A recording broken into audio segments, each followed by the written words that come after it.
All right, seeing at 6:30. Good evening, everyone. Evening. I'd like to call to order the Town of Belgrade Board of Select Persons, December 15, 2020 minutes, meeting to order. Let's see. Who wants to lead the Pledge of Allegiance? All right, seeing no big takers. I pledge allegiance to the flag Flag of of the the United States of America and to the republic Republic, which stands one nation one nation, under God, God, with liberty. indivisible. liberty, justice for all. All right, thank you all for coming. I'll take a motion to open the meeting. So moved. I heard a motion. Is there a Second, Okay, motion and second. All in favor? 1, 2, 3, 4, 5, 4, 0 against. Okay, first up on the meeting agenda is the public comment section. And what that is if anybody here has something that they would like to bring to the select board's attention, which may not be covered on tonight's agenda, this is the spot where we do that. Does anybody have anything that they'd like to chat about? All right, seeing none, we'll move right on to old business.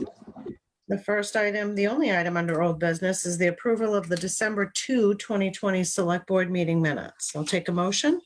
Make that motion. Is there a second? second, All right. They're open for discussion. Wow, tonight. Does anybody have anything?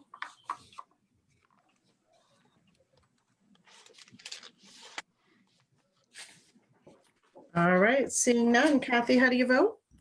yes, Dan, how do you vote? Yes. Ernie, how do you vote? Yes. And Ricky, how do you vote? Yes.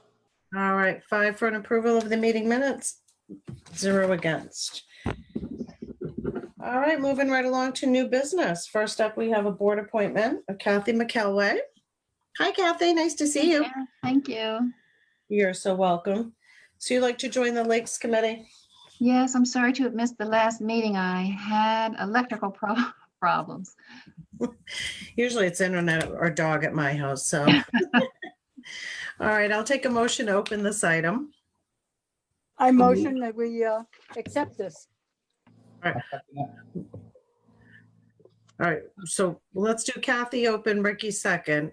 And then is there any discussion on Kathy McElway's application? Thank you for volunteering to be on the Yes, committee. thank you. Thank you. We so appreciate all of our volunteers. All right, if there's no further discussion, I will take Kathy. How do you vote? Yes, Ricky, how do you vote? Yes. Dan? I'm gonna vote no, and it's nothing against her. It's just like I told you the last time, I don't think we need another committee. I'm sure she'll do a good job when she's on it. But I just don't think we need another committee. Okay, but we have that committee. Yeah, well, I'm gonna There. vote no. All right, so Ernie, how do you vote? Yes. All right, 4, 1 no. Thank you, Kathy. Thank you for agreeing to step up. All right, thank you so much. All right, you're welcome to hang out with us. Oh, we can't hear you. I'm gonna go feed my cat before he makes my life more miserable, but thank you. You're welcome. Have a good Thanks. evening. Okay. All right, next up on the agenda is the consideration of the bottle box applications from the following and discussion of the bottle redemption process. So Melanie, before we begin talking this, may I make just a brief statement? And that is that, and this is to our board members, I want to apologize for not having informed you guys any earlier about the change in the process about how those bottles are being picked up and redeemed. Of course, when COVID struck, we lost our redeemer, and you know, we've had someone step up to take those bottles to a redemption center, which has sort of changed the process. And if I'd have had my wits about me a little bit more, I would have let you guys know about that sooner. So please accept my apologies, and I'll just try to do a better job of keeping you guys in the loop of what's going on. All right, so I'd like to open this item for open the item. Make that motion. Is there a second? Second. All right. All those in favor of opening the item? 1, 2, 3, 4, 5. All right, that is now open for discussion.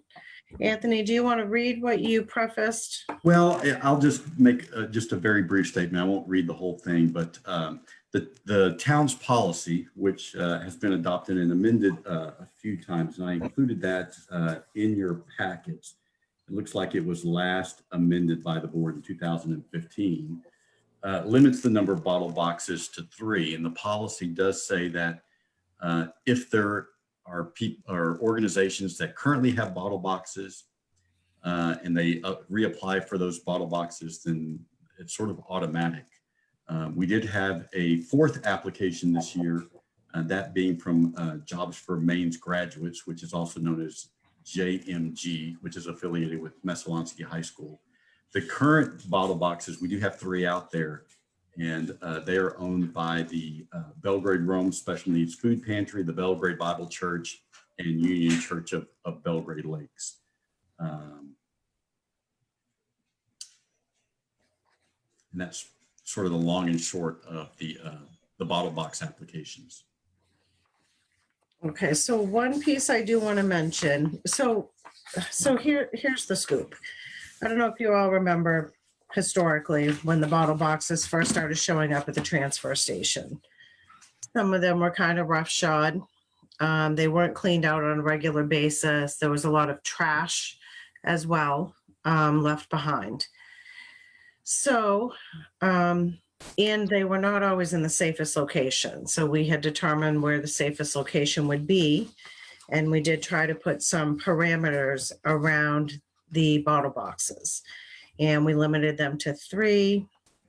And you had to follow the guidelines that they were going to be cleaned out no less than once per week, that any rubbish or debris was properly disposed of. And if there was any spillover that was not being taken care of, that the town would collect those for the town. The policy isn't that there is an automatic renewal. There is a stop gate in there for the removal of a box. So, but historically, if there hadn't been any issues and we only had 3 applications, then those 3 would get re-upped. So this year did totally kind of change that policy. And one of the reasons I wanted to bring this up was that folks signed an agreement stating that they will be responsible for that. It's also nonprofit organizations that we're allowing to fundraise on town property. So having been part of the fundraising in the past, where the Girl Scouts and the Boy Scouts would bail newspapers, any money that was collected from the sale of those went to the town, and then the town cut a check once they took out for baling wire and those sorts of things. So then the town cut a check to the Girl Scouts and the Boy Scouts. The process now is that one of the organizations has a volunteer that has been collecting the bottles. But that organization is managing the money for all 3 organizations and issuing their own check to each organization. So I want to be sure that our policy is clear. If this is the practice, and we may decide that this is an okay practice, but we have to change the wording on the contract that they sign with the town agreeing to do that. And anyone who has a bottle box there should be part of the conversation about how that's done. There could be a volunteer in another organization willing to step up. So that's why I wanted to bring it forward. It's simply policy stuff, and do we need to revamp the policy? And now we have a 4th entity wanting to put a bottle box there, and without a reason to disallow one of the bottle boxes, the way our policy is, we can't allow them to put a bottle box there. That's my scoop. So we did have Maureen Milliken was the first one who said she'd like to speak on this. Bruce, Yeah. I Do see you you. want me to, sorry, I'll turn my video on too, okay? Sure. So that you can know who to blame, I guess. Well, then you can see me wave at you. Yeah. Hi, I'm Maureen Milliken. I live at 15 School Street, and the process you were just discussing actually is what I wanted to bring up. And I also may have an idea on that, how to make it for, you know, if JMG wants to get into, but I was a little surprised to read in the packet that the money's being split evenly. And I'm not saying, you know, that there's anything untoward going on or anything, but I'm somebody who brings my bottles there to donate them to the food pantry. In fact, the food pantry thing's often full, and I put them around on the side because so they won't go in one of the other boxes. And I think it's awesome, if I read that packet correctly, that the food pantry is doing so well that it's happy to share its donations. But I think that there needs to be transparency to the people who donate about where the money is going. And it may not seem like a big deal to some people. Some people may not care. I do. And I'm choosing to donate to one organization, not other organizations. That said, I think if there were just a sign, you know, I understand why it's being done that way. And you know, and I'm not saying it shouldn't be, but I think maybe there should be a sign saying that your donations are going to these organizations. And my assumption was that there's 3 boxes because there's not room for more or something. If the boxes weren't for specific organizations, then maybe JMG could be included. And, you know, then there'd be more of a variety of, you know, people sharing the wealth. If there's a different reason there's only 3, then I think maybe the policy ought to allow for there to be kind of term limits where people can rotate out so new organizations could come in and more people could be given a chance. And my issue, though, my whole issue is that this is on town property. It's there's a town policy, so it's a town sanctioned thing. They may own the boxes, they may be charities, but the town is basically running this thing. And I think that even though it may not seem like a lot of money or something, I think that people who are donating should know where their money's going. And it should be very clear if the money's going to a church rather than the food pantry. And thank you. That's what I wanted to say. So Maureen, I just want to be clear. So is your suggestion would be if the practice were to continue, that the bottle boxes wouldn't have any particular names on the front, and you would have something there that says your bottles are going to be, Right, cover them up or something, and then these are the Right. organizations that they're Right. going to be split between. right. I mean, I know that sounds, you know, somebody would have to do that, but you know, even if it's just for the span of time, you know, just for as long as the pandemic's going on, so that it's clear to people that their money is being split evenly between these organizations. I mean, you go there, the food pantry box is full. It's overflowing, you It is know? Roy. And I'm like, hey, food pantry, you know, I make sure my bottles go to the food pantry. And you know, I think it's great people are giving and donating, but I think people need to know where money's going. I want to know where my money's going. So that's what I'm saying. All right, thank you. Bruce?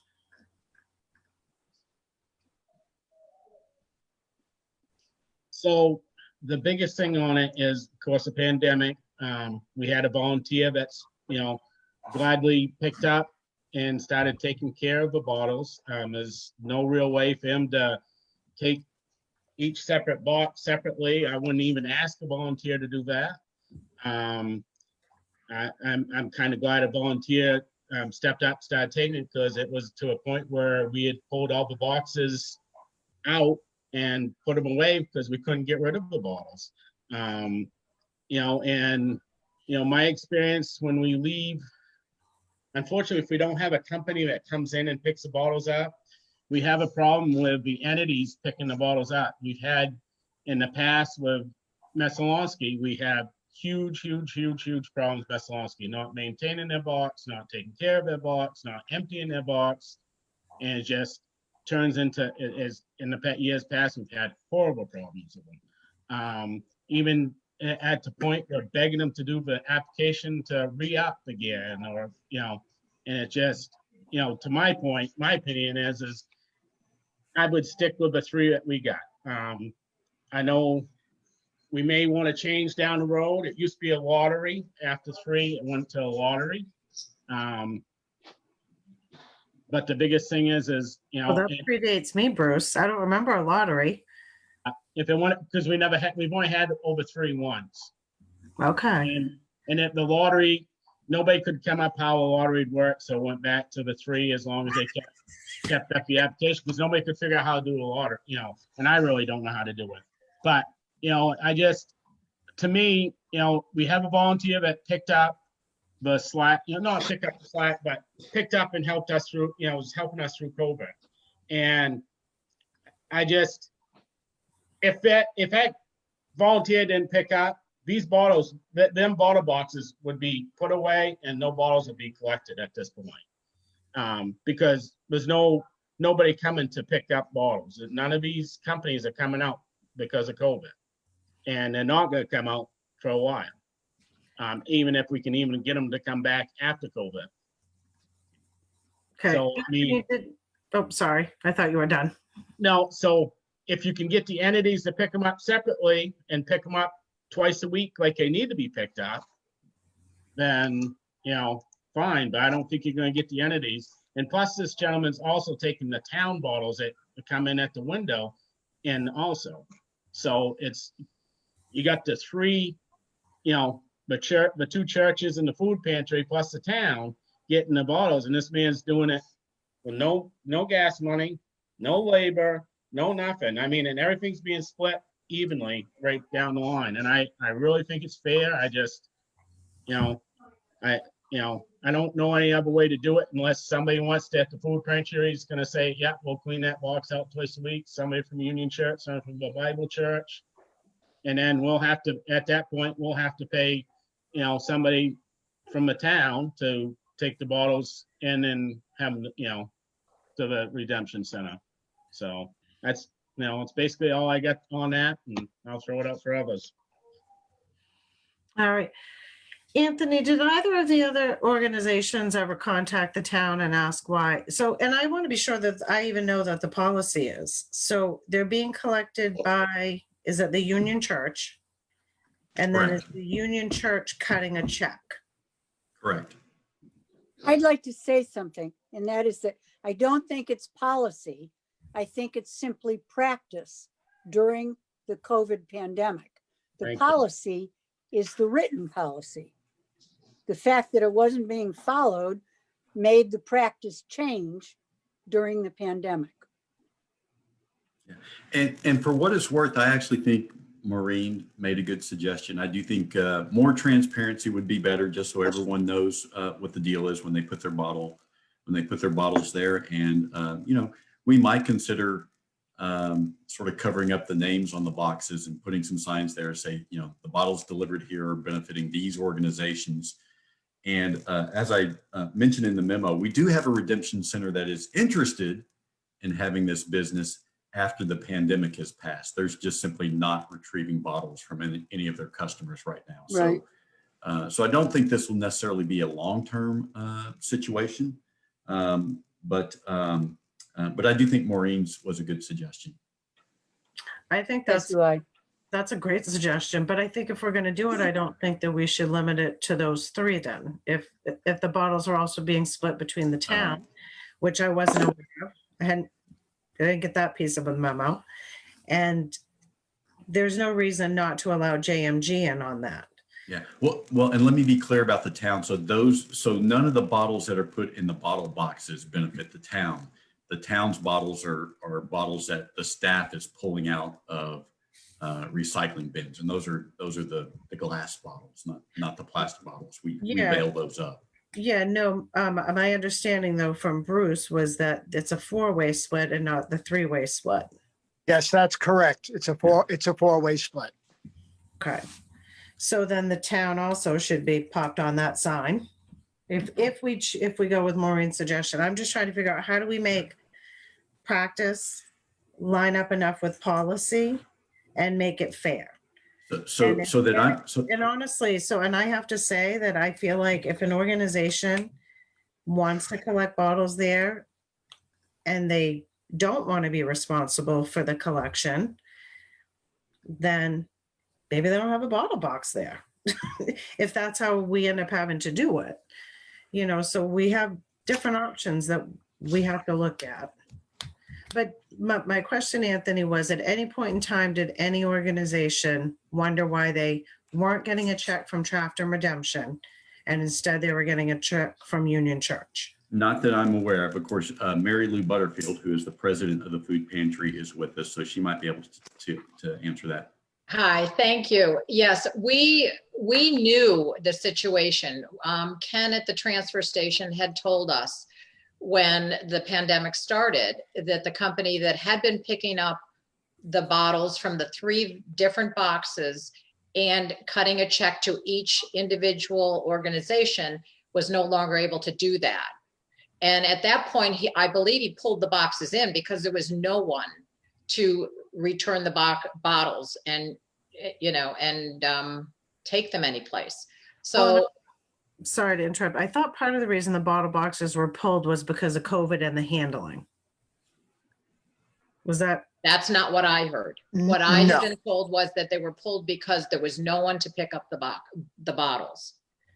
And they were just overflowing and there was no one to do that. So when this individual stepped up and was willing to take them, we were thrilled because a portion of it was fine with us during this pandemic. I mean, I'm so pleased that so many people want to donate to the food pantry. But in this instance right now, the fact that someone is taking the bottles because there's no one else to do it, to me is great. I understand, Maureen, that you want to know where they're going, and I agree. Maybe a sign should be there for right now saying the bottles are being picked up and equally distributed between the 3 organizations in the town, just so you know what's going on. And maybe that can be in the town newsletter and it can be published someplace. But we understand it's very difficult to find someone to bring that quantity of bottles anywhere in a pandemic. But like Anthony said, I think that this is probably within the next 6 months, we'll have someone and can go back to the way it was. Okay. All right. Does anyone else have anything? Mike's got his hand up, Mike Barrett. Oh, sorry, Mike. You're muted. He's working on it. Yeah, I couldn't. There he is. Hi, Mike. Hi, how you doing?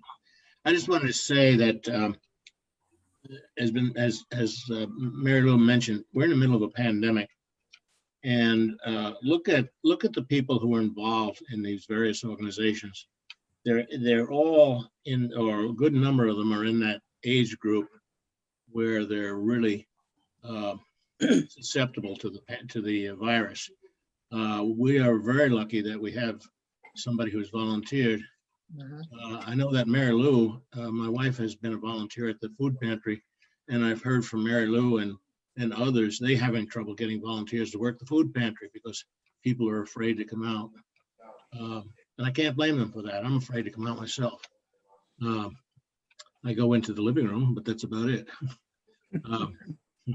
Anyway, but that's something to keep in mind. You're probably not gonna get representatives from these groups to come down while the pandemic is raging, and we're all very grateful for the fact that it is being handled by a really good Samaritan in our town. Yes. That's all I really have to say. Well, I agree with that. All right, Dan? Yeah, if the person picking up the bottles has let all the organizations know that they're picking them up and they've agreed to it, then basically that person's acting as the agent for each of those organizations anyway. Well, So, that's what I was asking was there an agreement? And I didn't get a great answer on it. well, if that person's acting as the agent of the organization, it's the organizations that should put up the signs if they need to inform the public that they're splitting them, because they're not our bottle boxes. The second thing is the town's bottles shouldn't be part of that group, because anything that's town revenue shouldn't be intermingled. Somebody could say something down the road. The third thing is we had 3 originally because 1 was space, 2 was the accumulation of the trash, and 3 we were talking, you could have 5 or 6 or 7 organizations decide they wanted to put it in, so we limited it to 3. At one point though, I thought we had talked about it years ago, that it was going to be like a term thing. You could have them like 3 years, and then they would automatically renew if they didn't have 3 people. If they had the 4th one, then everything went to a lottery, and they just basically drew names. Yeah.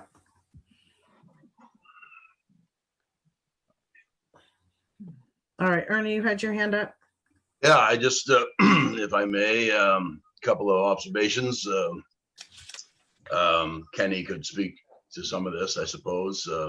Having a 4th bottle box or 5th creates a little bit more of a stress at this time of year when he has to move those boxes around prior to a storm. Just another box for him to try to find a space to put away prior to a storm. One thing to point out about the town's bottles is none of the bottles that are, the town doesn't put any bottles in these boxes at all. The town separates them separately, and they're picked up outside of the recycling building. And there are plastic in that too. I mean, there's orange juice containers and things like that it's not just glass, but it's we're blessed to have a tremendous amount of people in town that donate their bottles to these causes, but there's perhaps almost as many that don't take the time to do that. Similarly to those who don't take the time to recycle, and they just throw them in the trash, or they throw them in the metal or the plastic or the glass bins, and that's where the staff culls them for the town to redeem, so that they offset the cost of recycling, just like we get money from cardboard or plastic, other plastics, glass. In reviewing the policy that Anthony sent along with our packet, there's no mention whatsoever in wording about how the town is to administer the funds or cut the checks to the various groups. It was mentioned that, did these groups understand they weren't getting a check from Trafton Redemption? And if they had received checks from Trafton Redemption in the past, those aren't checks from the town. So if there is a policy written down that the town should administer this money, or the town should even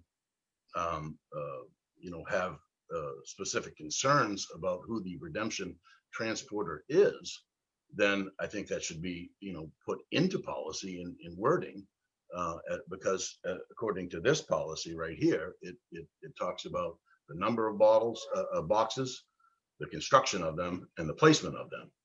And there's no mention whatsoever of the who picks that up or who deems that. So if you want to have some direction and control over that, you can certainly create a policy for that.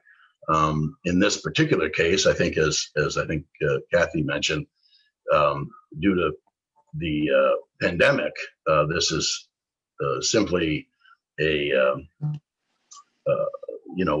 need that's being addressed, and that's would have gone unaddressed, apparently, at great loss to in funds raised to these organizations.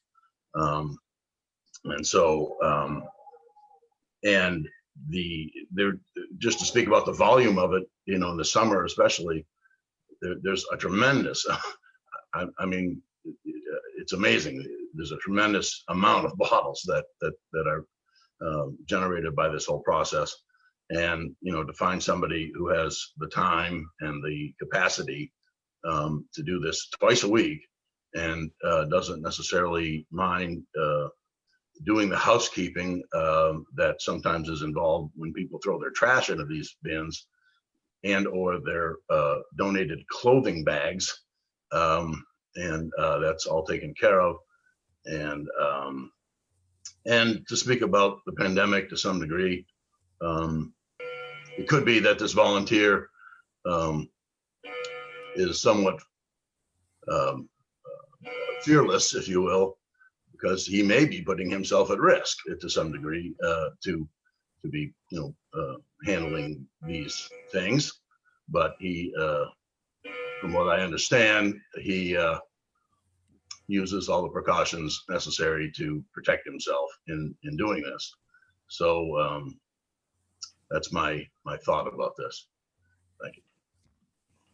All right, so a couple things I want to ask. So in the policy, it says that the organizations need to clean the boxes out. So each of the organizations, I'm assuming, made an agreement with Trapped and Redemption. Am I?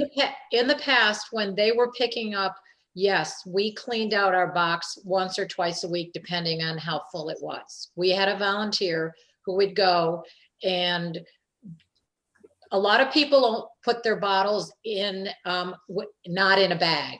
And the company would only pick up bags of bottles. So I had a volunteer who would go and get into the box and bag up all of the loose bottles and clean out the garbage and clean out the donated clothes and donated food that was in that box.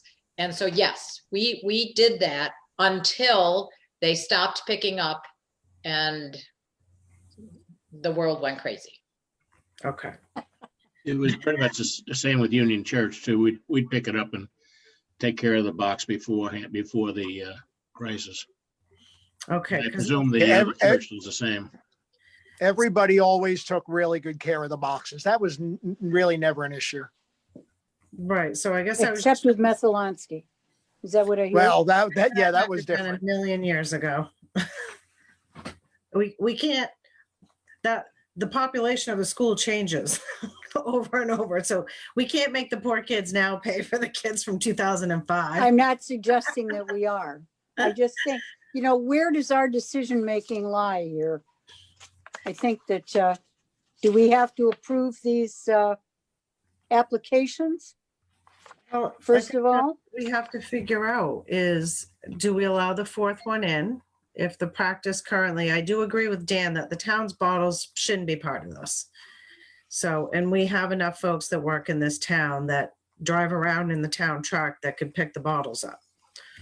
I gotta feel like that's a possibility. So, and part of this is I feel like none of us, maybe one person on the board, even knew that this was going on, that the town's bottles were being commingled and that any of this, and it's that whole, when you get kind of surprised by something because, and then you go, well, wow, if we have a policy and if folks have to sign something, what do we have to do to make these two coincide? I really like the idea of putting signage up that says they're going to be split 3 ways or 4 ways and, let folks know, and then they can choose to put them in. And I don't know if we block out the names on the front for now, and maybe the town needs to put a sign up that says, this is what we're doing currently. And the policy and the procedure may change once we get past COVID. Bruce? Okay, one thing, if the town is gonna be taking their own balls, you're not gonna need to put a sign up for that because they'll be separated right in the building and the town will be taking that. Right. And as far as the other entities, I think it's gonna be their responsibility. They own them boxes, so it'd be their responsibility to put a sign up, not the town. And this is just me speaking. That's how the policy's always been. Anything to do with them bottle boxes is a responsibility of the owner of the boxes. And the other thing is we went through this and hashed this all out years and years ago about the 3 boxes. In my opinion, I don't think we should change that. I think we should stay 3 boxes. If you guys want to put a term limit on it and then go to lottery or bring it back and do a lottery, whatever way. I know we didn't get this at our last committee meeting. Unfortunately, this probably should be coming up for renewal in January, so we get the applications in December, so we can go review them and then bring our recommendations to the board. Would be more helpful to you guys. Yes. It makes it tough for us when, none of my, there's only me and Mike here from the committee and nobody else is on the committee to voice their opinions also. And I don't like voicing everybody else's opinion, but that's where I'm gonna lay with it that's how I'm gonna lay with it, for now. I mean, it's up to you guys as a board and, I just want to throw out my opinion on it. Mike? I feel like based upon the discussion here tonight, that it should go to the transfer committee, considering all of the, words and phrases and everything else that's been talked about, and go to the transfer station committee and have them come back to us with a recommendation. And then we can, make a decision based on it, because otherwise we get down into the weeds about who, what, where, and when, and really don't deal with a full complement of information about what's going on. Mike? Yeah, I don't know if you're aware of what happens to the money that's collected, but I think it's important to realize that as far as Union Church, I presume the other church, and I know the food pantry, that money all goes directly back into the community. It's Right. not used for the benefit of the organization other than to buy the food that goes to the community. To Union Church does a lot of outreach. We buy coats for the kids and a lot of other things like that. And as I say, I presume that's the case with the Bible Church too. So. Oh, I wouldn't, it's not like I was presuming otherwise. I really just want a clarification. And what do we do with this? How do we make practice and policy somehow line up? And Ernie? I've been on board for a little while, and the COVID thing has just happened in the last year. I don't remember any discussion ever of whether the town's bottles were commingled with other bottles when the previous redemption transporter picked up. When Trafton was handling it, there wasn't any sort of way of accounting, how many bottles were going specifically to this group or that group. And it was never a concern. There was no way of knowing if, the company at the time that was doing the redemption was honorable or not, but it just was happening because the procedure that's spelled out about this really has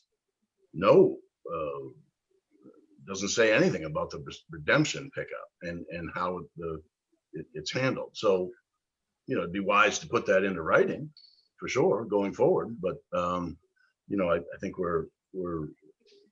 there seems to be some splitting hairs here for during a pandemic, where, a volunteer is doing this work, that maybe needs to be more thought out, put on hold until the pandemic is over, until the volunteer no longer has to do this specifically. And there's a firm that actually the firm that potentially would pick these bottles up after the pandemic is the firm that is redeeming them. It is the place where the volunteer takes those the volume of returnables that is picked up. So I guess I'm a little mystified why we're not just renewing these bottle boxes, determining up or down whether or not we're going to have another box or not, and then proceeding to lay out an actual written procedure about the funds and how they're funneled, or whether the town itself should be cutting the checks to these various groups, or and when this pandemic's over and an actual entity is picking these up as opposed to a volunteer, we put that procedure that's newly crafted in place then. Okay, so I don't want the town involved in collecting bottles and disseminating checks. That's something we do not need to be part of. If we're going to do that, then all the bottles are going to go to the town and then we'll take care of it. So that doesn't have anything to do with any of that. I was simply saying when Girl Scouts and Boy Scouts did it, yeah, it was part of, we were assisting the town. It was almost a community service from the town because we were putting in labor, and then they were taking out what the cost was for the town and then cutting the check. That was simply why it was done on town property. So hang on, I have Dan, and then I have Maureen, and then I have Ricky. So Dan, you're up. I'm all set. I was just gonna say the same thing. The town should have nothing to do with who picks up the bottles from those boxes or cuts any checks. It's nothing to do with us. Thank you. All right, Maureen. Yeah, I just want to reiterate, I am not debating the merit of any of the organizations, but I think it's up to people who donate to decide if they want to donate to certain organizations. Because it's on town property, there's a town policy involved about it. The town is involved whether it wants to be or not. People see a sign on a box, they assume the bottles they're putting into that box are going to that organization. If that's not what's happening, people should know that, and it should be clear. I'm not criticizing the way it's being done now. I understand the pandemic is a difficult situation. I think it's great someone has taken on the responsibility, but I still think that people should be able to choose where the money they choose to donate is going. And people can, and I'm not saying any of those organizations are bad. I'm just saying people should be able to choose where the money they're donating is going. And I know I have a lot of returnable bottles. It adds up to a lot of money. That's money I paid at the store. That's money that could be in my pocket.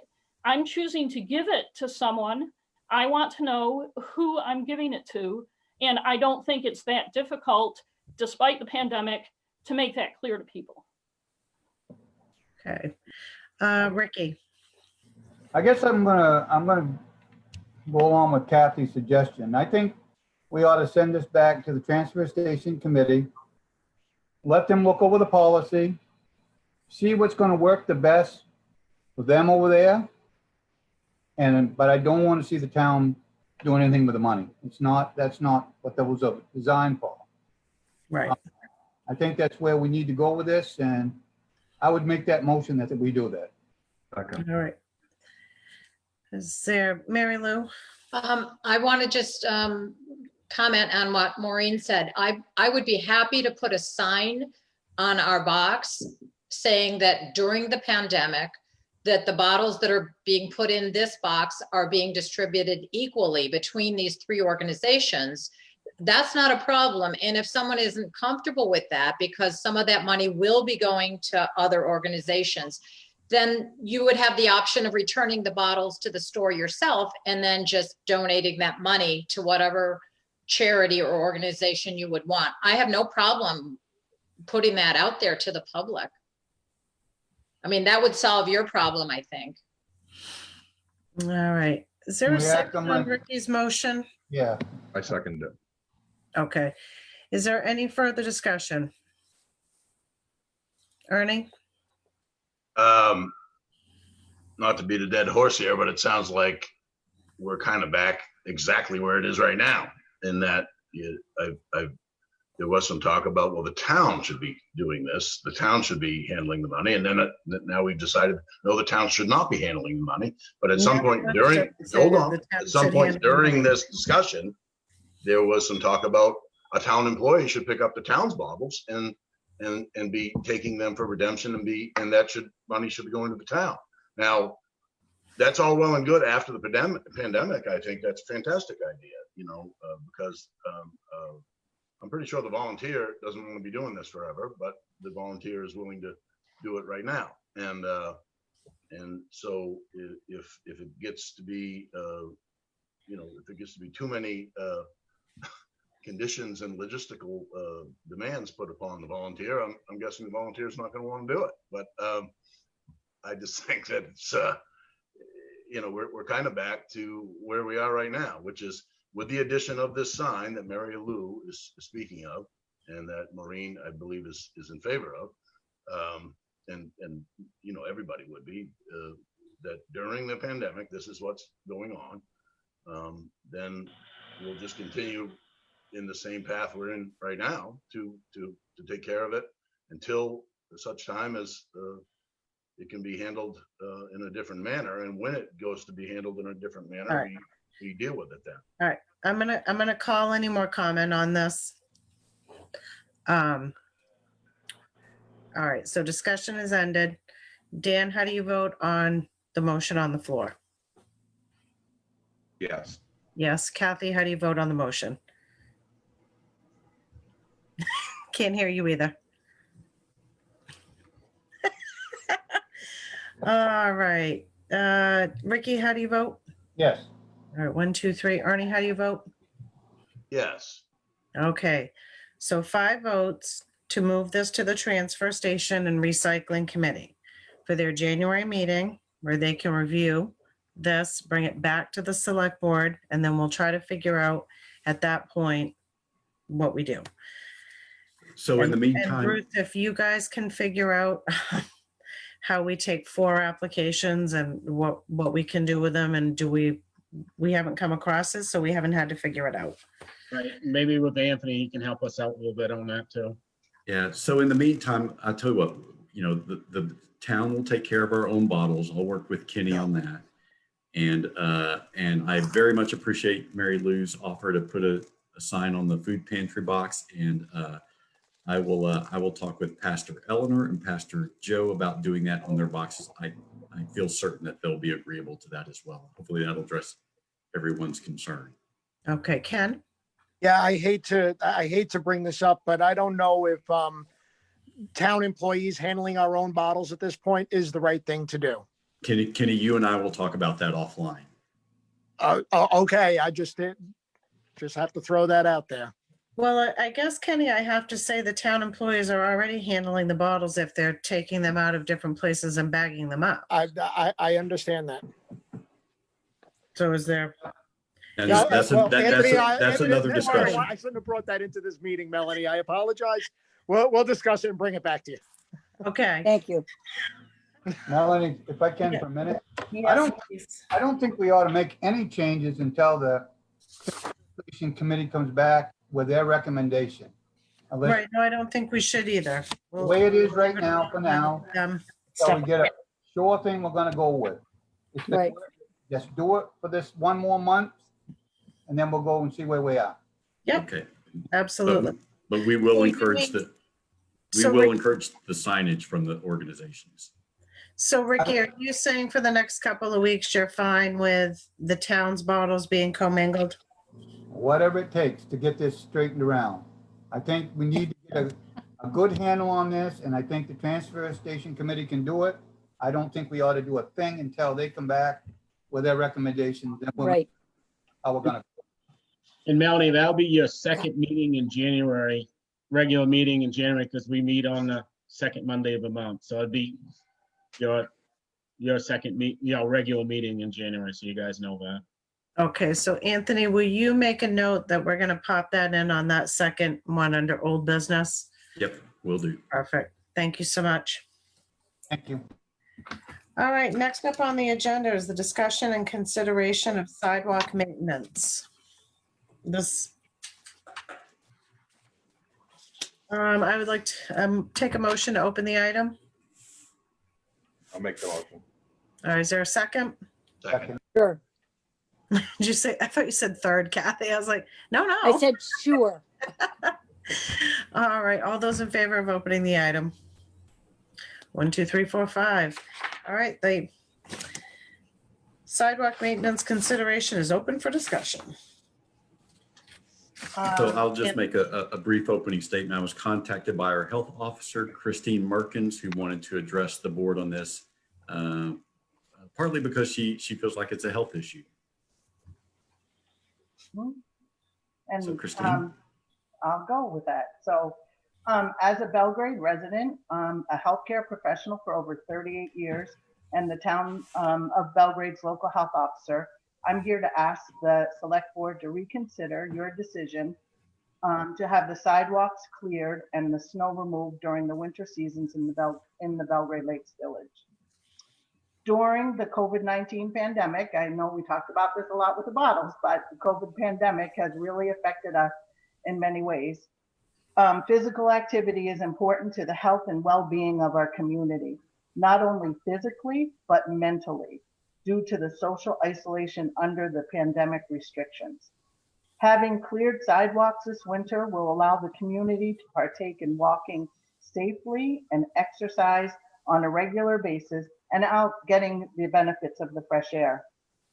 All of us know of all the hiking trails in the area during the warmer seasons. There are many other places for the community during that time to hike or walk or, however, unless you are an experienced hiker in the winter, there are fewer places for you to get exercise and be out in the community to walk safely. Over the past few months prior to the recent snowstorms, I've seen many community members walking along the sidewalks with their children, baby carriages, multiple people together, wearing masks lots of times, and pets walking from one end with their pets walking from one end of the village to the other. Often during this time, you see them with a cup of coffee from Hello Goodbye, visiting local businesses, and even eating at other restaurants, and also visiting Day Store prior to them closing for the winter season. They also walk to get their mail on a regular basis. It's not unusual, and I've witnessed this, cars parked at the village green, and people get out, walk through their community, and then walk back to their car to get some exercise. If you receive Dennis Ketchell email that he sends to his District 76, the board and coalition of Maine conservation, state agencies, and outdoor brand businesses launched a series of recommendations to help people safely enjoy fresh air outside in the winter, and promoting outdoor activities are a great way to stay healthy during the Maine's winter and the pandemic. And one of the ways to do that in Belgrade is to be able to walk on the sidewalk when it's clear. I have reached out to Oakland as I drive through the town of Oakland, back and forth to work every day. I spoke with the Public Works Department, and the town of Oakland has cleared their sidewalks since about 1994-95. When I asked what the cost was to do that, I was told that it's just part of the process of running the town. While Oakland has 8 miles of sidewalk plow, we are requesting that the 0.5 mile of sidewalk be cleared this winter and moving into the future. I've given brief examples as to why clearing the sidewalks during the winter months would be beneficial to our community. And I'm asking that we work, the select board and the community, collaboratively to find common ground to consider ideas such as contracting with someone for this year and looking at that contract, tracking the time and the cost that it takes to do it, accepting of a donation of a snow blower, and as you begin to plan with your development of your FY21 budget, consider including the cost of clearing the sidewalks moving forward in the village. And that's my thoughts. So thank you for listening to them. Okay, is there anyone else who'd like to speak on this? Marcel? Yes, thank you for having me. I own Dockside Physical Therapy in the village, and I have an apartment above my clinic, and I do have a tenant who lives in the apartment upstairs. When she leaves for work in the morning, she comes downstairs, exits the front of the building, walks down our little sidewalk 227, and then needs to turn left and walk up the sidewalk and then loop around to the parking lot in the back of my building. If the sidewalk isn't cleared, then she would have to actually step out onto 27 and walk her way around. And sometimes it's slippery and icy or can be really slushy. And so I support Chris's thought that for the safety of those who live along 27, it would be better, I think, if the sidewalk would be cleared. And I'd ask that the town consider that, please.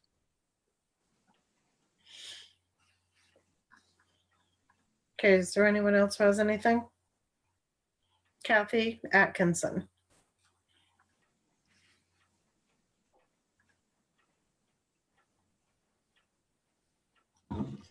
I'll try again. Kathy Atkinson, 295 Rockwood Drive. I think I was one of the people that Chris may have been describing would benefit from having the sidewalks cleared in the village. Some knee restorations are in the future for me. So even though we live on Rockwood Drive, which is a great place that many people come to walk, that's not such a great place for me with the increased elevation and irregularities with the snow. I love walking in the village on the sidewalks because it's a safer, easier place for me to come out. Who would not be able to walk in the streets, walk on the roads, walk on the trails, people who really need the stability, the ease, the accessibility to see the houses, whether the stores are open or not, just to be there. Thanks very much.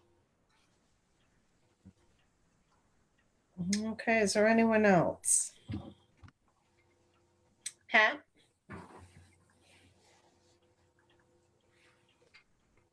Pat, you got to put your mic on.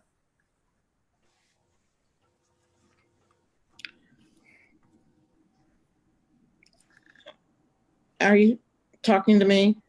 No, Pat Donahue is still muted. Okay, thanks. I'd like to speak though. Okay.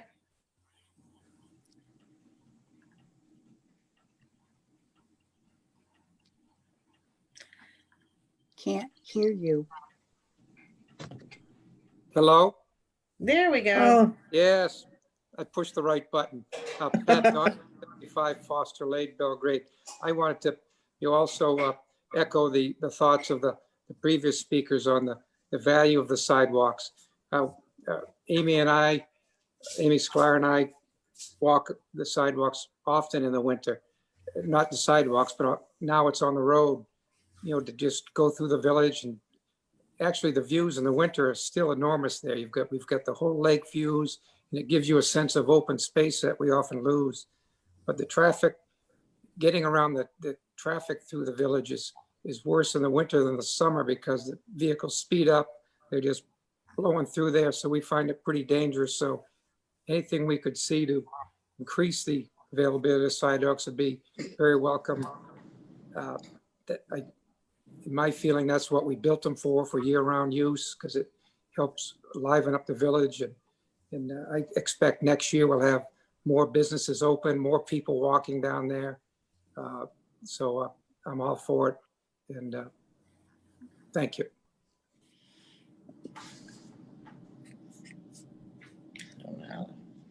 All right. Does anyone else want to speak? me. How do I do that? Molly, there you go. Okay. I'm speaking for the health center. You know that we built a path for the summer and for people who need a quiet and a good place to walk. And as far as health is concerned, it certainly would be helpful to have the sidewalk so that people can walk outside during the winter. And so we wanted to encourage people to make that happen. Thanks. That's it. Okay, Anthony, I know Christine had mentioned talking to the town of Oakland, and I'm afraid we're not really talking about two equivalent things because Oakland has a public works department. Belgrade does not. So in talking to other communities, because I think there was a conversation with, did we have a conversation with Hollowell? We did. Okay, and were there any other communities that have sidewalks in front of both businesses and residences on the same road? And how do they handle them? And also Hollowell has a public works department. I'll get you. Yeah. What I spoke with Hollowell about, Melanie, was the cost involved of the machinery and sort of the mechanics of it, because their sidewalks are similar to ours and that they are brick. And so I don't think we, if we were to look at maintaining the sidewalks, we wouldn't want to do anything that obviously would damage those bricks. And so really and truly, I talked about the capital cost with them that were involved. If the board would like, I could do some more exploration. I could do some more research and come up with a menu of potential options for how that might be done. Well, and I'm wondering if there were any other communities that we can think of that have one small section of town that would benefit from something, but the whole town would be paying for it, where we don't have a public works department. Bruce? Town of Reedfield. Yeah. Town of Reedfield. Okay, so you can reach out to the town of Reedfield. I'm not sure if they do it themselves or if they hire it out, but they do have a sidewalk that goes from the Miranda Cook School up through to the corner store up to that they do maintain it while all winter. Okay, so maybe we could check with Reedfield. Can anyone think of any other small communities that may be in a similar situation? What about like Damerscotta? That little downtown section. Does Damerscotta have a public works department that anyone can think of? I don't know, but Damerscotta's got a lot more sidewalks than that, so. A lot more. Yeah, they do. A lot more money in some spots. Okay. I'm not sure if Wayne does. You might want to check and see if Wayne, I know they have some sidewalks. I don't know if they maintain them or not. And what about Mount Vernon? No, they really don't have much for sidewalks in Mount Vernon. I don't think they do.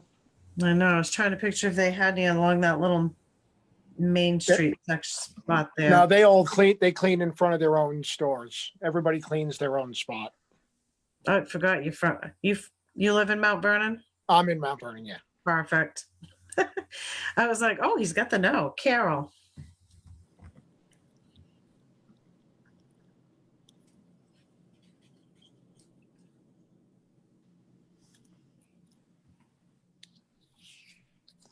There we go.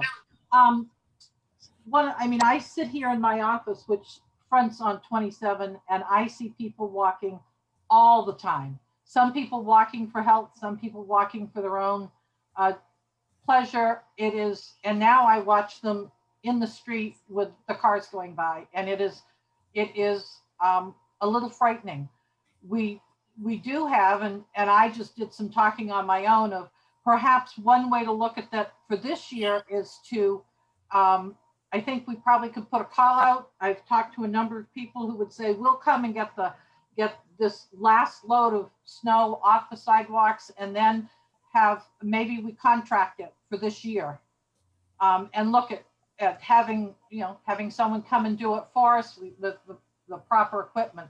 But I just think it's essential and to get people out and working. And, at the last meeting, I think the select board acknowledged that it was the town's responsibility and it should be done, but we don't have to yet.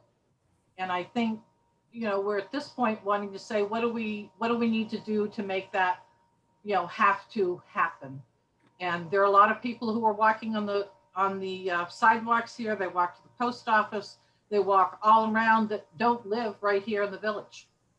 People that come to the area to do it for exercise. So I just add that piece that we, really need to find a way to do that to keep our people healthy. Dan? Yeah, I was involved back when I was on the board the last time when we were involved with the streetscape when they were doing this planning. And because of the amount of money that was being spent in the village, a good part of the rest of Belgrade, North Belgrade and over that area were up in arms that they didn't want to pay for it. And one of the things that we had basically come out and said is when the state said, yeah, you're responsible for taking care of the sidewalks. And we basically said, that's an additional cost and we weren't going to do it. And that was one of the things that helped appease some of the people from North Belgrade because of the costs. I think if we just automatically start doing this, you're going to have a lot of people screaming again. If we decide to start doing this, it's going to be something we're going to need to put out the vote for to the town. Because if the people in North Belgrade vote for it and say yes, I'm more than happy to do it. But I'm not going to force them to start paying more again. Christine. And I appreciate that you recognize the North Belgrade people and the community, but we are really the Belgrade Lakes community, and people from North Belgrade are actually utilizing some of the walking and the village. But I also feel that me living in the village, and I wasn't going to go here, but I will bring it up, is the salt shed. I don't have a well near there. I'm going to be responsible because it is the right, healthy thing to do, to take care of that and put that into my tax budget.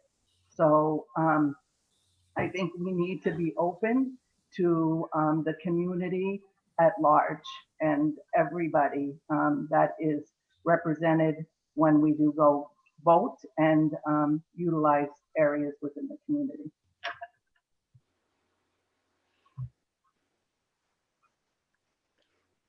All right, is there anyone else who wants to speak on this? So I just realized I have a page 2. Hope I haven't. Ernie?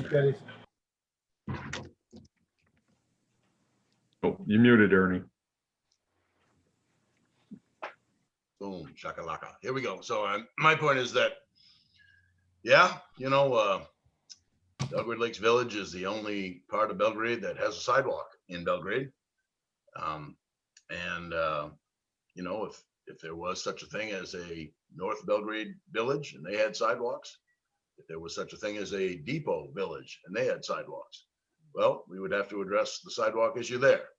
But those don't exist. And so in reality, the only section of sidewalk Belgrade has is in Belgrade Lakes Village. And it is part of Belgrade. If you want to put it to the voters, go ahead and put it to the voters. But I mean, the reality is it's akin to if there were 10 town roads in Belgrade that needed to be plowed and we decided we were only going to plow 9 of them and not the 10th one, even if there's like one person on that 10th road, if it's a town road, we would, have to have some reason why we're not plowing that road. And, this is part of the road down here, apparently, that the town is responsible for. And, there's a way to do this.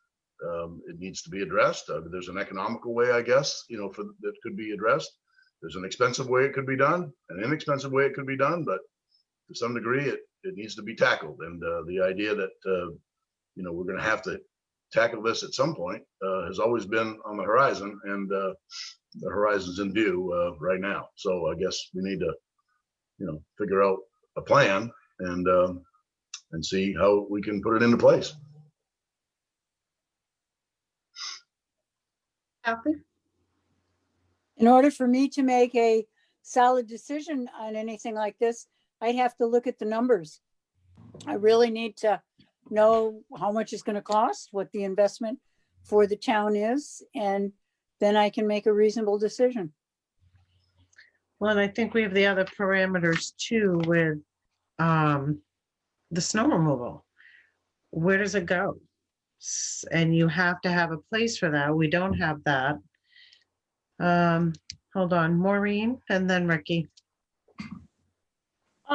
As far as people in the rest of the town thinking it doesn't benefit them, I will say that having a village that's attractive and walkable and lures people to it benefits everyone in Belgrade and lowers our tax rate, particularly if there were going to be more businesses open in the winter. Right now, you know, it's basically just a walking track with one or two businesses, but a few businesses. But I will say from long experience of living other places and being a journalist who's covered town issues, it's more than just somebody getting out there with a snow blower, especially when you have brick sidewalks. And it's expensive, and you have to decide when it's going to happen. Like right now, it'd be a pretty much big job for somebody to go out there and clean that because it's all frozen. And so when is the person going to do it? What are they going to do? What happens if the sidewalk's cleared, but then it melts a little, then it's icy? I mean, it's an everyday proposition, and I'm not saying to not do it. I'm just saying it's more than just going out with a snowblower. Most of the places I've lived, I grew up in Augusta, which did not plow, did not clear its sidewalks when I was growing up. I've lived in New Hampshire, Massachusetts, and Maine, and almost everywhere I've lived, it's been the property owners themselves who have been responsible for clearing the sidewalks in front of their places. And, you know, that's real patchwork, especially when the village is half empty this time of year and somebody's not going to come from Florida or wherever to shovel their sidewalk. But I'm just saying, when you consider it, it's more than just somebody getting out there with a snow blower after it snows, especially with brick sidewalks. It's a job, a daily job in the winter to keep them clean, and it's expensive. But on the other hand, it benefits more people. And I don't want to say, oh, you know, I walked a mile to school in the snow, but I did. But we grew up in Augusta walking in the street, and I'm not saying that's safe or good. And 27 is awful. But we do have shoulders now, which we didn't have. You know, it was a lot more dangerous before the sidewalks, even though the sidewalks aren't walkable. You know, there's actually space to walk in. And I'm just saying it's going to be more expensive than you might think. Okay, Ricky? Well, I guess I'm going to weigh in on this a little bit. I might know somebody that's plowed sidewalks before, and it was for the town of Oakland. There's a lot of damage done when you plow a sidewalk. I don't care if you use a snow blower, then you got the problem with snow is going to go on somebody's property.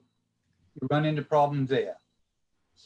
And we used to have a V-plow on the one that I used, and we was digging up the lawns. We was digging up the sidewalks, took up a lot of curbing with them. You know, we got to look at all that. You know, who's going to pay for all this? And the other thing, just like Maureen just said about sanding, you can't plow a sidewalk and not sand it. It's not going to work. Then you're going to have people falling down, and then you're going to be in more trouble. I know they said that we're not responsible, but wait and see. They think town's got deep pockets. There's a lot more to look at than just plowing the sidewalk. Thank you.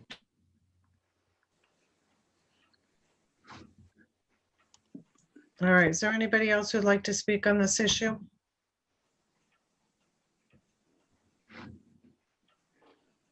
All right, seeing none, we need some. Ernie's. Ernie. But where do we go from here? I mean, do we vote on tabling it to find out what the costs are, or do we tell these people that are concerned about this, that would like to have it done, that it's just not something we're even going to consider? You know, where do we go from here? And who comes up with the costs? I mean, is it up to these people who want this done to do all the legwork to come up with the costs, or you know, should, you know, Anthony look into this perhaps with them? Because there is no committee necessarily to kick this to, like the transfer station or the library or whatever. So, you know, I guess I'm just trying to help out these people who see this as a concern, and where do we go from here? Okay. If the board would, if the board would like, I'd be happy to just gather up some information for, you know, if nothing else, it would be illuminating to me to find out how other main municipalities operate. So I think it'd be kind of interesting to learn about sidewalk maintenance and what's involved with that, and the pros and cons and the cost. I'd be happy to do that research. I just said, if I may, just for a moment, I agree with Ricky. You know, I've plowed all my life too. I don't have the vast experience with sidewalks that he does, but you know, anytime you plow, you're digging up things, you're scraping things, you know, and so it's something to be concerned about. You know, perhaps we need to let the landowners along these sidewalks know, you know, what they could, you know, could happen, and you know, and then if we're going to snow blow the snow, well, you know, it's going to go on their lawns, you know, and if it's you know, obviously there's vast numbers of cost. If we're trucking the snow away, it's incredibly expensive. If we're just plowing it, we risk plowing it into the street instead of, you know, which doesn't help, you know, Route 27, and it'll just get plowed back into the sidewalk. And so it's, you know, there's a lot of concerns, but I've heard numbers stretching from, you know, $10,000 to $30,000 for a used commercial snowblower to $1,000 a year, $1,500 a year for a contractor to do it. Just the snow removal, not the sanding. So then there's the cost of the sanding. So I mean, all these figures need to perhaps be tabulated somehow before we can actually make a wise choice about whether or not this is worth it or not, you know. So Right. Bruce? You do have committee. You can throw it back to the roads committee. They're kind of responsible for all the roads in town, and that's part of the road that you have a sidewalk. It's our responsibility. So maybe that should go to the road committee. It's an interesting thought. Yeah, the road committee doesn't meet. Oh, how often is it they meet, Anthony? Well, And there hasn't been a meeting pulled together for a while, right? well, anytime we've tried to pull a meeting together, we've never managed to get a quorum. So that's one of the challenges of that particular committee. Okay. Well, maybe you think of it as a road discussion group. I agree. I mean, I'd be happy to gather up some information and share it with the active members of that committee and get their feedback. And maybe so we can all learn a little bit more about what's really involved and, you know, begin to find some answers so that we can begin to ask the right questions. So that we can find a solution. Ken, you have your Good hand up? thought. Yeah, just real quick. The way I've seen brick sidewalks done before is it's a machine that's just basically a broom. You don't plow brick driveways because you will destroy them. It's just a big ride behind broom, sort of like a street sweeper that sweeps it off into the street with a truck that follows right behind with the plow and clears it as they go. Interesting. That's all. I just wanted to throw that out there. I'd like to see that done the last snowstorm. That's right. Yeah, well, Never would have happened. no, That would have been I slush honestly, sweeper. Rick, I don't know. The other thing that you gotta think about, you're on Route 27, where they go by there at least 20 times a storm when they're plowing. I mean, Mm. quarter of an Goes inch. of right back on the sidewalks. That's right. And that's where it goes. And then nobody's gonna be out there in the middle of the night when that freezes up solid, like it is right now. And it's illegal to push it back into 27 too. Right. Yeah, absolutely. But you would have a heck of a time right now plowing that sidewalk. I can't plow driveways. If I may, just for a minute, I know what he's talking about. You know, I've been the sexton of the church for 20 years, and I've fought with that furrow every year, you know, and sometimes you got to take a steel shovel to it to break it up to get it out of the way. It's tough. Right. I'd like to make a Okay. motion that we table this item to a future board meeting. I'm going to say at some point in January, maybe the second one, depending on what we were able to pull together for some information. Anthony, do you want to meet with the roads committee and see if they can tackle this with you? Sure, Yes. Does that seem appropriate? sure. Okay, so I'll make that part of my motion. I'll second it. All right, is there any further discussion? All right, Dan, how do you vote? Yes. Kathy, how do you vote? Yes. Ricky, how do you vote? Yes. Ernie, how do you vote? Yes. All right, 5 yeses. And 0 no's. All right. I want to thank everybody for taking their time to come and talk to us about this. Thank you for listening. All right, next up, we have the consideration of the 2021-22 punch card program. So that is the transfer station card that you get so that you can dispose of certain items at the transfer station. I'll take a motion to open the meeting, open the item. So moved. Okay. Yes. Second? Okay, moved and seconded. Item is open for discussion.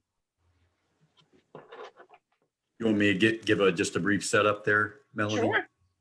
Okay, so the Transfer Station Committee has recommended reducing the number of items on the punch card. And with the exception of tires and Freon items, everything would be cut in half. So currently over the course of that 2-year span, for instance, you can get rid of 2 television sets or 2 mattresses. And so those sort of items, it would just be 1 each of those sort of items. This is in keeping with a prior select board's wish to scale back the program. Of course, no select board is necessarily beholden to a decision or opinion of a prior select board. So this is really y'all's decision to make whether or not you want to reduce the number of items. I will just say I do support the punch card program. I talked with Kenny about it. He doesn't feel like it significantly impacts transfer station revenues by making that service available to people. He's rarely encountered a card that's fully punched. I happen to think too that it's probably a good preventative measure to reduce the illegal dumping in our community. And I would frankly be a little concerned that if we were to get rid of that program, that we may see more mattresses and televisions and sofas either along the sides of the roads or dumped in the middle of the woods. One thing I just want you guys to think about, because this is how it would likely be viewed by our citizens, is if we do reduce the number of items, that it could be seen as reducing a service that they're currently getting and that they're supporting with their taxes. And to some extent, that would definitely be true. So again, the Transfer Station Committee recommendation is just to reduce the number of items on the punch cards. And by the way, those punch cards, the current ones, they're the hot pink ones, and they are due to expire the last day of March this year. Okay. So when this first came up, one of the things was that we had agreed to bring this back before the select board. I believe the Transfer and Recycling Committee had made the recommendation. And I was like, where'd Bruce go? Sorry, you're right below me, Bruce. And we said, yes, absolutely. We'll have this discussion when we come closer to the time when we need to redo these cards. So, and many of us on the board have been here long enough that we remember, and I'm sure some of the roads in town still have the trash piles. But that was the reason for the creation of the punch card program, was to try to mitigate that and stop having computers and couches and tires on the ends of dead-end roads, or people would, God, I don't even know how people come up with these locations, but this was one of the reasons why, was that we could not stay ahead of it. So, and I think we did this, and correct me if I'm wrong, we worked this in conjunction with starting the fees for disposal Yeah. of, what's that, Bruce? No, it actually started out, we did free days. We did 2 free days a year, and it was, Right. we went to punch cards because it was overwhelming to have them 2 free days, one in the spring, one in the fall. We just got That's right. overwhelmed so bad. So we did the punch cards, so we had a more even flow throughout the year. And that did really help a lot. But didn't we also, Bruce, we started the 2 free days When we because started the fees. we were trying to get rid of the crap on the sides of the road. Well, that, and we started right off the bat with the fees. We did the free days. That was Right. one of the things, the free days. Yeah, so it was to wait. Right. Yeah. And unfortunately, a lot of the stuff is coming that was on the side of the roads and still on the side of the roads. Unfortunately, it's coming from other towns. I'd like to make a motion that we accept the recommendation of the Transfer Station and Recycling Committee. Is there a second? I'd like to have it stay the same as it was. Yeah, me too. And I'll tell you why, is because we pick up stuff all the time that people have thrown over the bank at our pit. And I would hate to see this get cut anymore because I think we're gonna have a lot more. I'd like to leave it the same as it is right now. Because I think one of the things was, and correct me once again if I'm wrong here, but one of the reasons why they were looking to do, well, so if you have one mattress, so if we're cutting it in half and we have right now currently a mattress and a box spring, a mattress or a box spring, now would we take the mattress and they would have to pay for the box spring? Because Yeah, if we cut it in half, that would be correct. right, so that would be, pardon my French, but foolish. I mean, I suppose some folks maybe get rid of one or the other, but let me tell you, if I'm getting a new mattress, I'm getting a whole new kit and caboodle. So, and maybe, but I think part of it was that if maybe someone owned an apartment building and they might change out the furniture in the apartment building, then they were maybe utilizing it a little bit more than the household would. Was that Bruce? Some of the fear was as we was getting out of town stuff, you know, oh, I got a punch card. It's going to cost you to get rid of stuff in, we'll say, the town next door. Why don't you bring it over here and get rid of it for free? But the committee doesn't really have a problem with punch card. I mean, we do and we don't. I mean, it costs us one way or the other. Either if a person pays for it, don't pay for it. Reason we went this way and went this route, this was requested from the board, prior to board, or you guys as a board. All you but one was on that board at that time. So that's why we went, it's why we did what we did. You guys asked for us to look at it, to, look at scaling it back or doing away with it. And that's where we come up with, that's why we did it. Otherwise, Nat, we would have just kept it same, but that was your guys' request. And so that's why we went this way. Bruce, because I could have sworn you brought it up to us at a meeting and we said. It was to find out, it was to get approval of the last punch cards, what it was. I think I voted against it then, and I'd vote against it now. And like I said, So we're make a fine with it motion, either way. Ricky. I'll make a motion, we keep it the same as it is right now. I'll second it. Okay, is there any further discussion? All right, seeing none. Dan, how do you vote? Yes. Arnie, how do you vote?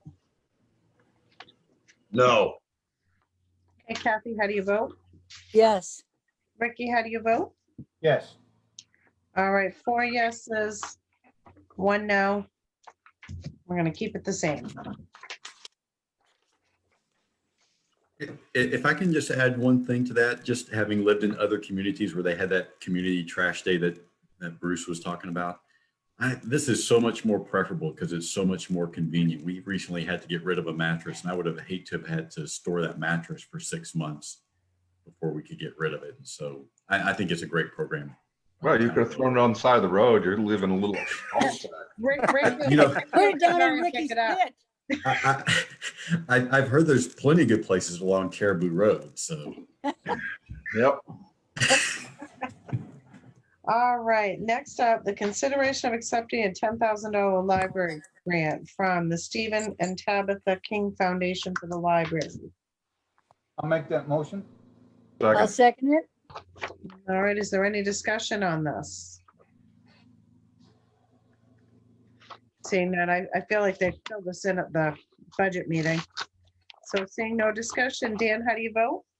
Yes. Vicky, how do you vote? Yes. Ernie, how do you vote? Yes.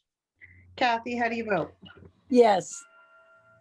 5 yeses, 0 nos. All right, next up, we have the consideration of appointing Deputy Clerk Sheila Thorne as the town's Bureau of Motor Vehicles agent. Well, now this is where it gets a little questionable, but Uh-huh. I'll make that motion. You're making a motion to open the item? Yes. Okay, is there a second to open the item? Does that mean that we're making a motion to accept it? Nope, just that we're opening it for discussion. I'm gonna make a motion to approve her. Get out. To what? Okay, so Ricky says he's opening the item. Kathy, are you seconding the opening? Sure, fine. All right, the item is now open for discussion. So now, Ricky, you can Make the motion. We nominate Sheila to the, whatever it is. Yes. as I the second town's that. Bureau of Motor Vehicles agent. Yeah, that's it. She's qualified for whatever it is. Seconded. I know she is, so yes. This is nice, Sheila, because you're not even on the hot seat. Right. Well, Like we already think she's fabulous. Give her whatever she wants. So I will say that she's doing a bang up job, and she is a great person to work with, and we're glad to have her back as a Belgrade resident as well. Yay. be careful. She won't be able to get her hat on. Who cares? They're stretchy. Winter hats are stretchy. All right, so Ricky motion, Kathy seconded. No more discussion? Ernie, how do you vote? Yes. Dan? Yes. Ricky? Yes. Kathy's a yes. Melanie's a yes. Yes. 5 on. Thank you, Sheila. Thank you. Now you can run and be free. All right, next up on the agenda, we have the warrant. I'll take a motion to open the item. Ricky motion, any second? Second. All right, Ernie seconded. Anthony, can you read the warrant? I can. This is warrant number 163 in the amount of $332,890.49. All right, it is open for discussion. So I have on page 3, at the bottom of the page, we bought a new sander. Yes, so this is something I actually emailed the board about. Was that last week or week before? Ricky, do you recall? I think it was the week before. Okay, so anyway, so the sander went out on our 1 ton, and Ricky actually helped us find another one. And it was something that that couldn't wait. We got a good deal on it. That's right. Well, you went to New Hampshire or something? That's correct. That's Hey, correct. I bet nobody stopped at the store on the way. The No good thing about, comment. the good thing about this sander is it can be taken out of one truck and put in the other one with just a little tiny remote. That's all. That's what I was just gonna ask, since we're in the process of buying a new vehicle, if this sander was going to go, would fit from one to Sure. another. Yes, it will. Perfect.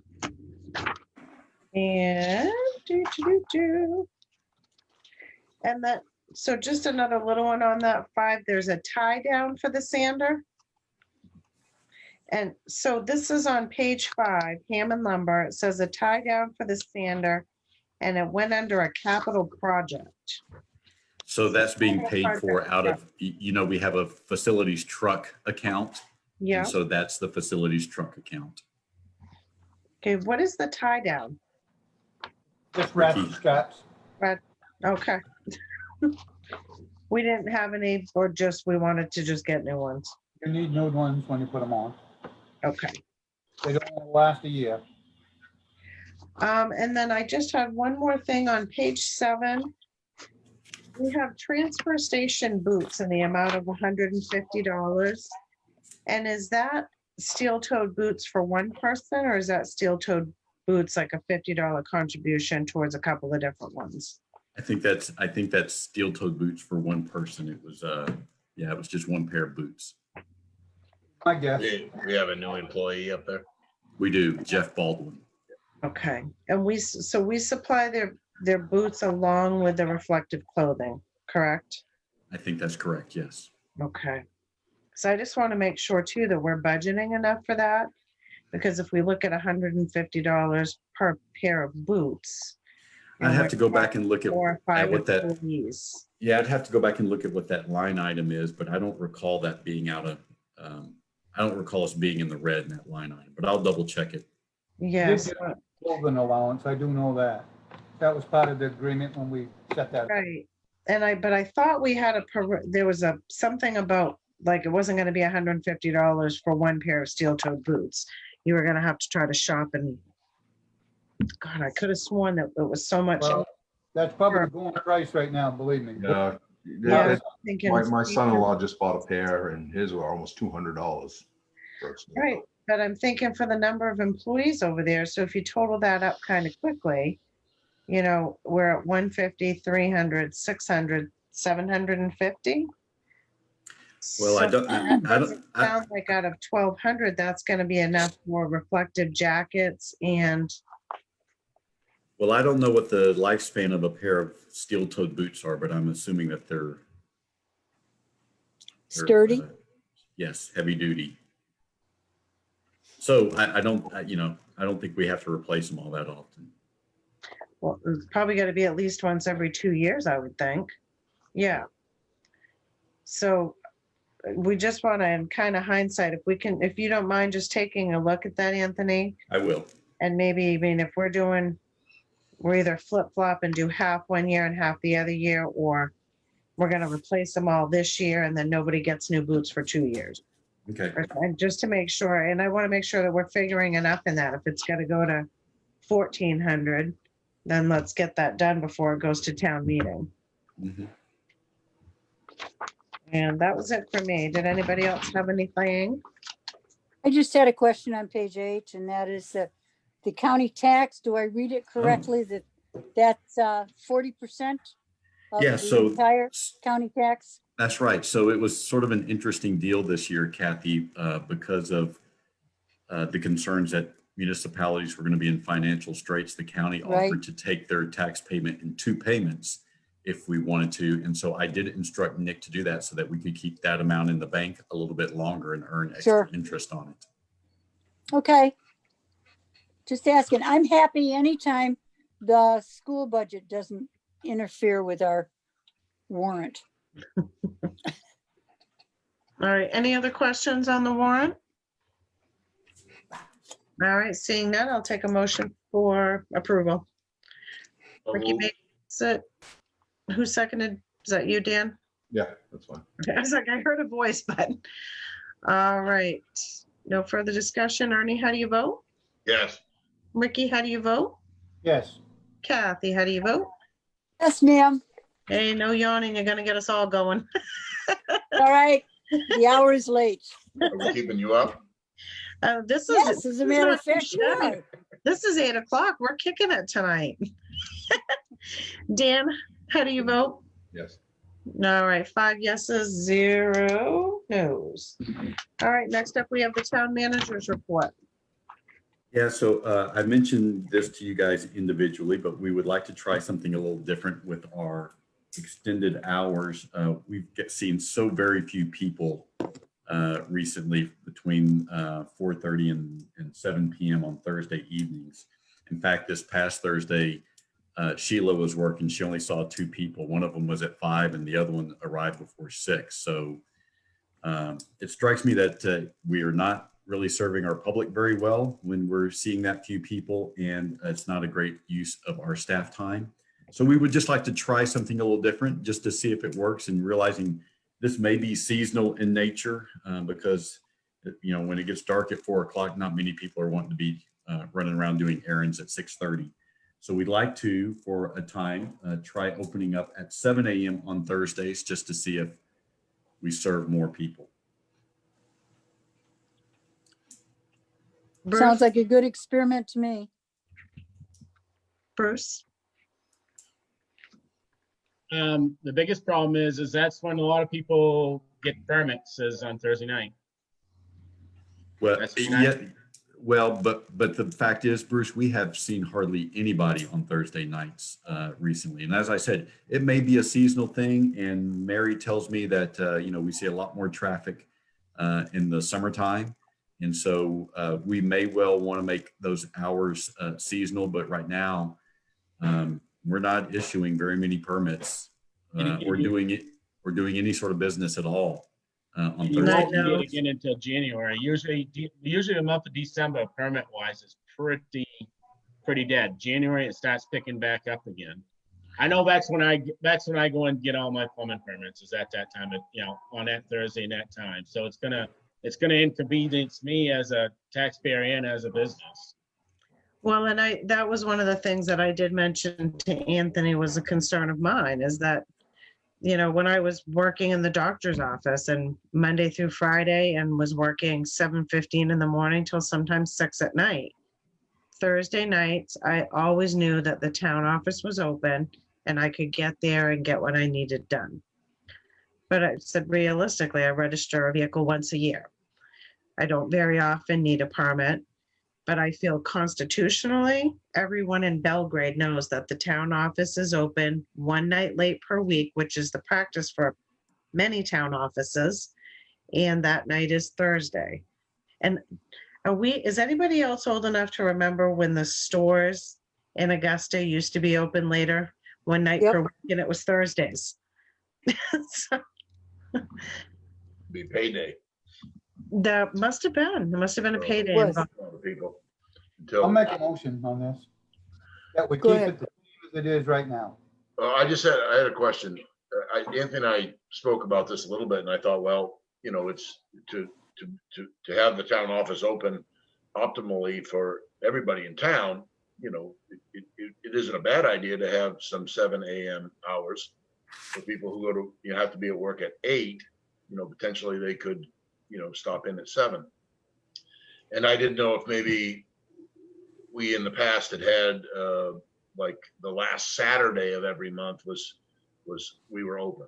And so, you know, would it make sense to, you know, have every other Thursday night open or one Thursday night a month open, you know, to make it more optimal for people who need that time to come in as opposed to every Thursday.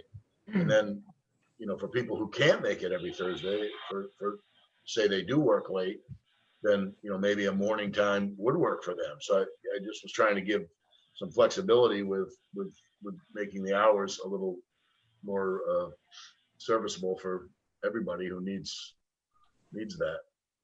Of course, we also have to keep in mind, I will grab you here in a second, Bruce, that if we open earlier one day, I don't know if you all seen the forecast, but there's going to be snow on the ground Thursday morning.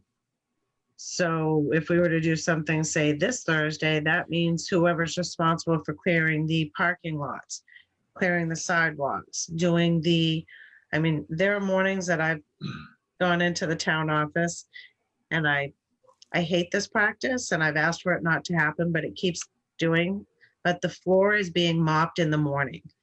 And then the office staff is crossing a wet tile floor, which I think is extremely dangerous, but it's not being mopped at nighttime. So if we were to have an uptick in traffic at 7 o'clock in the morning, that's one more wrinkle. We'll have to address that, obviously, you know. Yeah. Consider. But I mean, snow can happen at any time. It can, if the office was open on a Thursday night and it was snowing, I mean, it'd be the same idea. So I mean, I get your point, but you know, I'm just year round, we're trying to address that, I think, too. I think I had a motion on the floor. There was a motion, but it wasn't seconded. Bruce, you had something else to say, then I'll grab you, Anthony. Just the biggest thing is on Thursday nights, most of the time when I go on Thursday nights, I have to wait in line to get a permit. So But Bruce, have you had to do that recently? Have you had to wait in line at night? November I did. Okay, so again, this is just something we want to try just to see, because again, we served 2 people this past Thursday. That doesn't seem to be a great use of staff time, and you know, our town office is actually open more than most town offices around. We're open 45 hours a week compared to most of them are open 40 hours a week. And so if this gives you guys a lot of heartburn, then let's split the baby. Let's say on Thursdays, we open at 7, close at 6. That way we're open an hour earlier than normal. We close an hour later than normal. Well, and I also asked if anybody had talked to Gary. So yes. Yeah. And again, Gary is, oh, are you talking about coming in early? Yes. Yes, he can accommodate that. Yeah. I don't love, I'm gonna say I don't love the idea, and the reason I don't love the idea is also because once people have in their heads what the hours are, we cannot continually mess with them. And it may seem like only having 2 people in there is a waste of time. But I think that if you have 2 people in there, there are a lot of other small little jobs that can be getting done in that 2-hour time. That's not a wasted use of that person's time. Is my thought on that. I'll second Ricky's motion just so we get the second out there. All right, so there's a motion and a second. Is there any further discussion? All right, seeing none. Ernie, how do you vote? Can we restate the motion? Everything stays status quo, same as it is right now. Okay, so Ernie, how do you vote? No. Okay, Ricky, how do you vote? Yes. Kathy, how do you vote? No. Dan, how do you vote? Guess I'm gonna vote yes. All right, 3 yeses, 2 nos. We'll keep it the same. Okay, so the other thing that, and I had mentioned this to you guys, I think at the budget meeting the other day, but we need a firm commitment on March 19th as being the date of the town election so that we can get the nomination papers out. And the reason that we need that is because the nomination papers have to state a deadline for when those papers are returned. And that deadline is based upon the election date. So I don't know that it needs a formal motion, but we just need a firm commitment that, you know, we're going to have the town election on Saturday, March 19th. And then we'll come back at the next meeting with details, timelines for when we would do the public hearings, when the absentee voting would start, when the absentee voting would end, when we would have a couple of extended hour absentee voting periods. We'll bring a proposal to you on all that stuff at the January 5th meeting. Okay. Perfect. Can I ask Anthony, you referenced in your town manager report how the town of Winslow closed its offices. Do we have a contingency plan for Belgrade like Rome has? I think if we were to have to do that, what we would try to do is handle as much business as we can by internet. When in the spring, when we first faced this, Trio, we did not have an internet-based software system for Trio. We do have that now. And we would seek to, you know, we would forward phones to see if we could handle as many calls as possible by phone. And then, you know, we might call our friends in Rome to see if we could send some of our folks over there. So if we did that, we'd want to do that agreement and send that to the BMV, right? Yes. Something else that I wanted to bring up, I had mentioned this to Anthony the other day. The giving tree in the town office that benefits the Beckett House. One of the things that So due to COVID, they decided not to have shopping for gifts, and instead purchasing gift cards in the amounts of $20 to $50. And now, Anthony, I guess I do have to ask if you know if it's going to be like, say, what if one kid gets a $50 gift card and another one gets 20? Are they? We are just turning those things over to Beckett House, and how they administer that is their business. Okay. And the other concern was when I was at the town office on Friday, only 2 tags had been taken. Well, and I do know that some people have bought gift cards without actually taking a tag off of the tree. But Because because previously you might need sizes or ages of the kids or whatever, and for this, you see, oh, I can get a $50 gift card from Amazon or from Walmart. So those are things that you don't necessarily have to take something off the tree, but some of those have been turned into us, and some of them have been turned into to Beckett House already. Okay, so I guess what my question was, do we have any sense from this board that we would want to contribute to that this year out of the select board fund? It isn't something that we've done in the past. Mary Vogel started that tree for the Salvation Army families that we adopted, and then it got switched to the Beckett House, and it's been a pretty successful tree. So is that something that we might want to consider this year? Like maybe taking $200 out of the select board special events fund and purchasing $10, $20 gift cards? I don't have any problem with that. Sure. Okay, does anybody else have any thoughts on it? Are you like, holy crap, no, or? It's $200. The kids need it. No, and that's what I'm afraid is just that I said, I don't want, it's already a little bit tricky because with gift cards, you figure in shipping. So does a $20 gift card really equal 8? Because then they're going to pay to ship stuff, and I don't want anybody to go with nothing. I'm a little concerned about it because we're using tax dollars money to be given out for gifts. And I got a real heartache about that, I guess. Interesting. Bruce has got his hand up now. Bruce? He's also muted. There he is.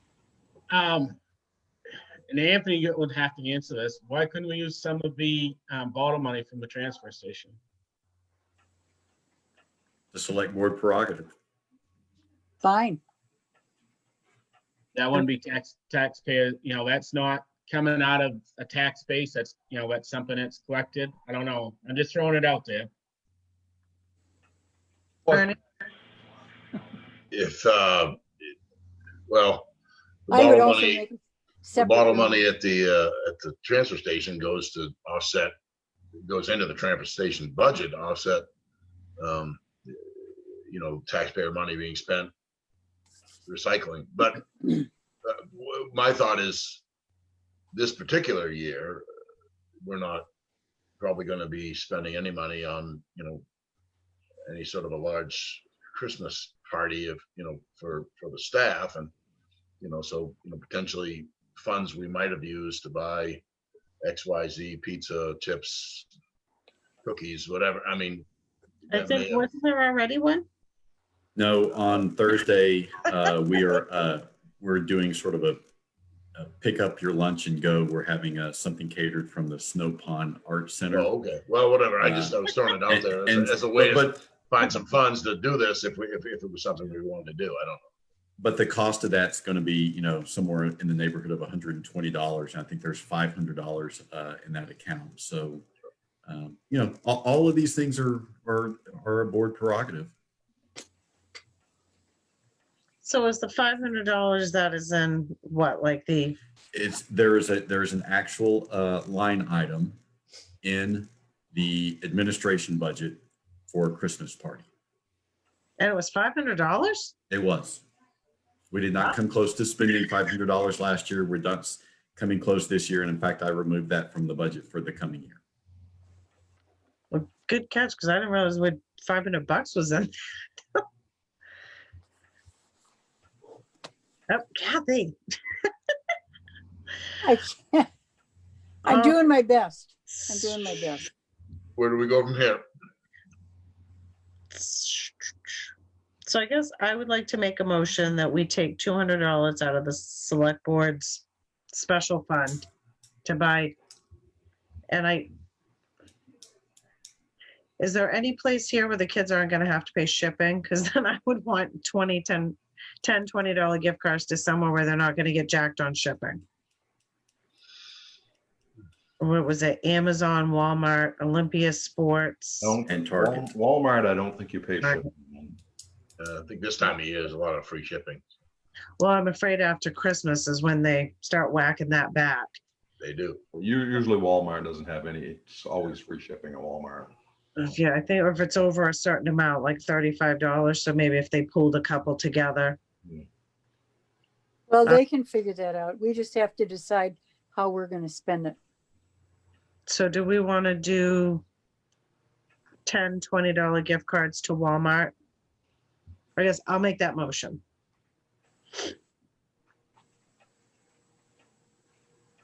I'll second it. Okay. Any further discussion? All right, Ricky, how do you vote? No. Okay, Ernie, how do you vote? No. Kathy, how do you vote? Yes. Oh, Dan, you're the, how do you vote, Dan? Well, I'm gonna vote yes, just because like, I think it's coming out of the discretionary fund. It's basically a discretionary fund for the select board for something that comes up that needs to be done. And I don't think that amount of money is gonna kill us. And if that town doesn't like it, they can have a couple months of my select board pay. You're making that much money? You get paid for this? All right, so 3 yeses, 2 nos. We'll spend $200 out of that fund. Well, I'm thinking that Bruce, you want to see if you can get a hold of Michael Lynn and see if maybe the association will match it? Yeah, I'll send her an email. So if we could get them to match it, that would be great. That'd be nice. And then I would feel, yeah, I mean, not that it's all about my feelings, but I was like, oh, holy crap, what if these kids don't get anything? Or what if a couple kids get something? Okey doke. Does anybody have anything else? So just a couple more things. So are we firm on March 19th as the town election date? Yeah. Okay, good. Also, I'd like to have a 5-minute meeting on December the 29th for one final warrant so that we can get 2020 expenses paid and booked in 2020. So would you folks be agreeable? And it would just be a 1-item agenda, just the warrant, having a short meeting. We could do that any time of the day that you'd like to on the 29th. Do you promise it's only going to be 5 minutes? That will be completely up to you guys, Kathy. I'm just going Same time, 6:30. Does that work for everyone? That would be a Tuesday night. A Tuesday night, correct? Yes. Yeah, or Tuesday. Yeah. All I'm right. writing it down as a select board 5-minute meeting. Okay. Okay. Thank you. All right, so 6:30 p.m. on December 29th. I may be there and I may not. Okay. Oh, you're gonna And be then- there. It's only 5 minutes, man. Just put it right on your phone there, Zoomy. Not sure where I'm gonna be. And then lastly, I was told today that the president has made Christmas Eve a federal holiday. So if you guys want to give the staff off that morning as well, that's again, another board prerogative, but I'll leave that up to you guys.